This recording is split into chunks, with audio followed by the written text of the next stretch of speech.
জয় জগন্নাথ। বন্ধুরা, welcome back to my channel. আজ আমি আপনাদের সাথে শেয়ার করব 2024 সালে জগন্নাথ স্নানযাত্রা কবে, স্নানযাত্রার মাহাত্ম্য আর ধর্মীয় গুরুত্ব। আর আপনাদের সাথে শেয়ার করতে চলেছি জ্যৈষ্ঠ পূর্ণিমাতে যে স্নানযাত্রা হয় সেই জ্যৈষ্ঠ পূর্ণিমার সঠিক সময়সূচি। হিন্দু পঞ্জিকা অনুসারে বাংলায় জ্যৈষ্ঠ মাসের পূর্ণিমা তিথিতে স্নানযাত্রা উৎসব পালন করা হয়। জগন্নাথ দেবের ভক্তদের কাছে এটি একটি মহান উৎসব। প্রতি বছর দেবস্নান পূর্ণিমায় এই রীতি পালিত হয়। এই দিনটিকে জগন্নাথ দেবের জন্মতিথি হিসাবেও মনে করা হয়।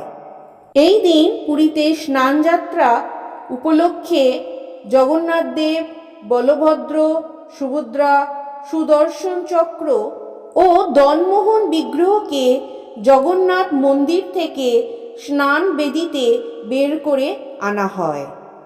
সেখানে তাদের প্রথাগতভাবে স্নান করানো হয় এবং ভক্তদের দর্শনের জন্য সুন্দর বেশভূষায় সাজিত করা হয়। জগন্নাথের ভক্তদের বিশ্বাস, স্নানযাত্রার দিন যদি জগন্নাথ দেবকে দর্শন করা যায় তাহলে সকল পাপ থেকে মুক্তি সম্ভব।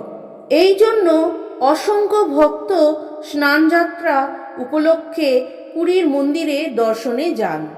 স্নানযাত্রার মাহাত্ম্য ও ধর্মীয় গুরুত্ব।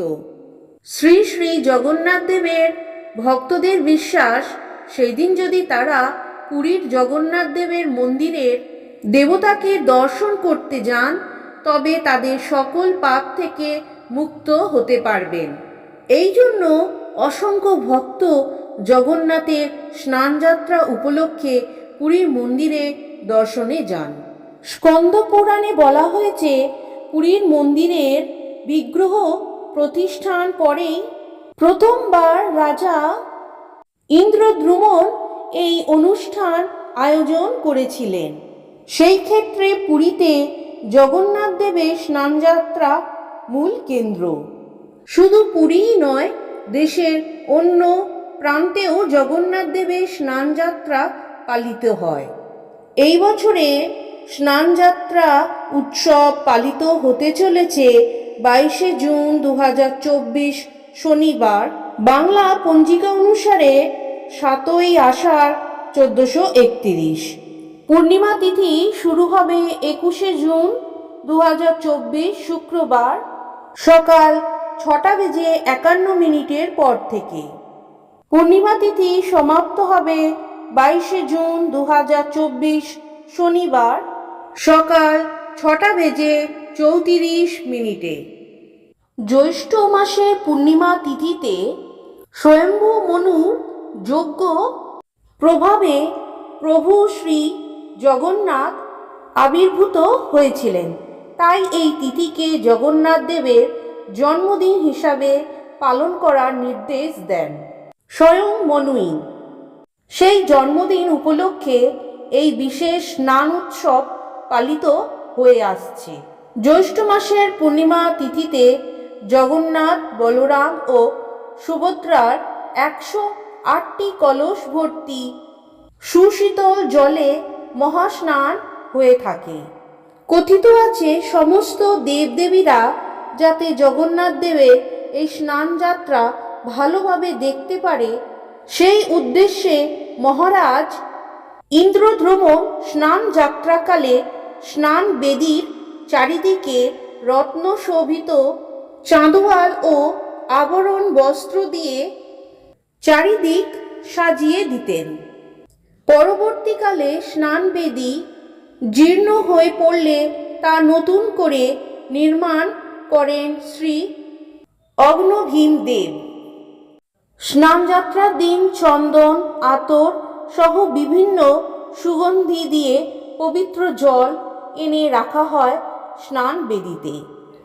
সুগন্ধি ধূপ দিয়ে ভরিয়ে দেওয়া হয় স্নান মঞ্চ। তারপর মন্দিরের দক্ষিণ কূপ থেকে স্নানের জল আনেন প্রভু জগন্নাথের সেবা করার। সেই জল সুগন্ধ দ্রব্য সুবাসিত করে পাপমানি মন্ত্রের সেনার কলস পরিপূর্ণ ও অধিবাস করেন গর্ভ মন্দিরে। এবার শুরু হয় জগন্নাথ, বলরাম ও সুভদ্রার স্নানমঞ্চ নিয়ে আসার প্রস্তুতি। সুন্দর পটবস্ত্র দিয়ে ঢেকে জগন্নাথ দেব সহ বলরাম ও সুভদ্রাকে নিয়ে আসা হয় স্নান মঞ্চে। স্নান মঞ্চে নিয়ে আসার সময় চামর ও তালপাতা দিয়ে বাতাস করতে করতে তিন দেবতাকে বাতাস করা হয়। সকলে যাতে স্নানের অনুষ্ঠান দর্শন করতে পারেন সেই জন্য পুরীর মন্দিরে একটি উঁচু বেদি করা হয়েছে, যাতে প্রভু স্নানযাত্রা প্রত্যক্ষ করতে পারেন। অবশেষে মহা সমারোহ ভোরবেলা ব্রাহ্মণের সঙ্গে জগন্নাথ, বলরাম ও সুভদ্রা স্নান সম্পূর্ণ করা হয়। স্নানের পর জগন্নাথ ও বলরামের হাতি বেশ বা গণেশ বেশ হয়ে থাকে। স্বয়ং জগন্নাথ দেব মহারাজা ইন্দ্রদ্যুম্নকে নির্দেশ দিয়েছিলেন মহাস্নানের পর তার অঙ্গরাগবিহীন রূপ যেন কেউ না দেখে। তাই স্নানযাত্রার পর থেকে 15 দিন পুরীর মন্দিরের দরজা সাধারণের জন্য বন্ধ থাকে।